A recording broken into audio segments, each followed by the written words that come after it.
Ahora vamos a instalar la versión de escritorio de Cloud. Y esto más que nada lo vamos a hacer para poder utilizar Cloud directamente desde tu ordenador, como hemos visto en pantalla. Por lo tanto, necesitas instalar su aplicación. Y una vez instalada, tendrás acceso a las diferentes funcionalidades, como hemos visto en el capítulo pasado, como chat, cowork y código. Todo esto directamente desde tu escritorio. Entonces, ¿qué vamos a hacer?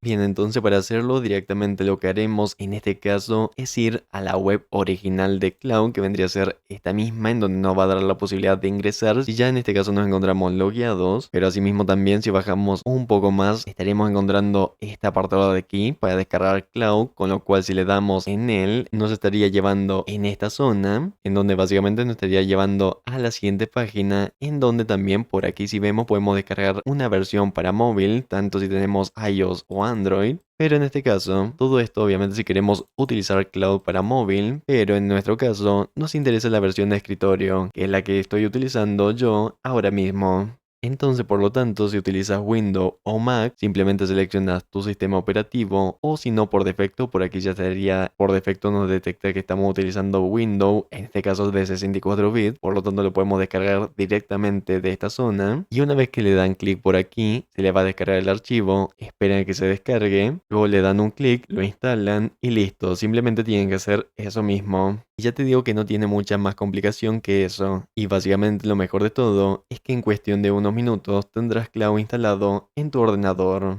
Y ahora sí, una vez que la tengan instalada la aplicación, la tendrás disponible directamente desde tu escritorio, ya que básicamente, por ejemplo, esta es la versión que yo tengo instalada y como puedes ver desde aquí ya tenemos todas las funcionalidades listas para utilizar. Repito, te voy a dejar el enlace de descarga para que puedas instalarla fácilmente. Asimismo también a lo largo de este curso también vamos a trabajar con diferentes prompts, tanto en la parte de chat como en Cowork, y vamos a ir viendo en detalle para qué sirve cada funcionalidad y cómo podemos aprovecharla. Asimismo, por ejemplo, si no te gusta el modo claro que tiene Cloud ahora mismo, lo que puedes hacer es irte por aquí abajo, te vas a configuraciones y aquí directamente podemos cambiar a modo oscuro, ya que básicamente tus ojos lo van a estar agradeciendo. Bien, básicamente como le había comentado antes, la idea de este curso es que sea 100% práctico y que básicamente tengas todo lo necesario para poder seguir los ejercicios conmigo. Así que bien, es por ello que si por aquí coloco un prompt que sea corto, puedes escribirlo directamente, pero si ves que es un prompt es bastante largo, no hace falta que pierdas tiempo escribiéndolo, ya que simplemente descargas el fichero correspondiente, copias el prompt y lo pegas directamente en Cloud. Obviamente todo esto si me acuerdo dejar el prompt por aquí abajo en los comentarios o un apartado para descargar, eso ya lo veré luego, ya que básicamente de esta forma podemos centrarnos en lo realmente importante, aprender a utilizar la herramienta y comprobar los resultados. Mi recomendación es que repliques todos los ejercicios prácticos que voy a realizar durante el curso, ya que básicamente de esta manera podrás experimentar por ti mismo con todas las opciones y entender realmente cómo funciona cada una de ellas, ya que de nuevo le repito que el objetivo de este curso es que cuando lo termines no solo sepas utilizar Cloud, sino que seas capaz de aplicarlo en tu propio entorno de trabajo. Y obviamente que para conseguirlo es importante primero que entiendas cómo se hacen las cosas, y es por eso que te recomiendo que vayas replicando mi ejercicio paso a paso, ya que básicamente una vez que lo hayas entendido, podrás empezar a crear tus propios casos de uso y experimentar por tu cuenta. Y ya verás que cuando empieces a explorar todas sus posibilidades, hay cosas realmente increíbles que puedes hacer con Cloud.